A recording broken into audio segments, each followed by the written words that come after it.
Hi guys part 3లో చూసిన విధంగా అయితే మదనపల్లికి రీచ్ అయ్యి నెక్స్ట్ డేనే వచ్చేసి మార్నింగ్ 4 కల్లా అంతా రెడీ అయిపోయి దర్శనానికి అయితే బయలుదేరుతున్నాం అనమాట.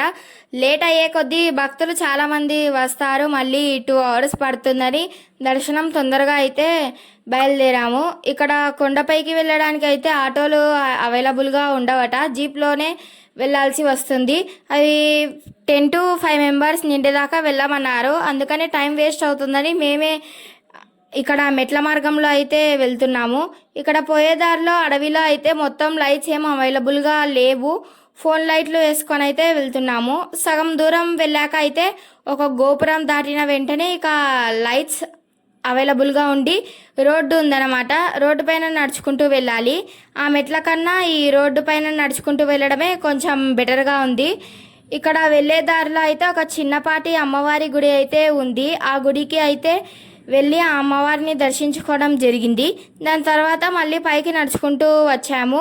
ఇప్పుడే గుడికి అయితే రీచ్ అయిపోయాము. మొత్తం కింది నుంచి పై వరకు అయితే 3 కిలోమీటర్స్ అయితే నడిచాము. ఇక్కడ గుడి దగ్గర కోనేరు కూడా ఉంది, స్నానం చేయాలనుకునే వాళ్ళు చేయొచ్చు. గుడి దగ్గరికి రీచ్ అయిపోయి వెంటనే దర్శనం క్యూన్ లైన్లోకి అయితే వెళ్ళిపోయాం. మొబైల్ ఇక్కడ ఇచ్చేసి దర్శనానికి అయితే వెళ్ళాం. ఇప్పుడే దర్శనం అయితే అయిపోయింది, బయటికి వచ్చాం. బయటికి వచ్చిన వెంటనే తెల్లవారింది. ఇక్కడ మొత్తం కొండపైన ఉన్నాం కాబట్టి అంతా మేఘాలు అనేది దగ్గరగా ఉన్నట్టు అనిపిస్తున్నాయి.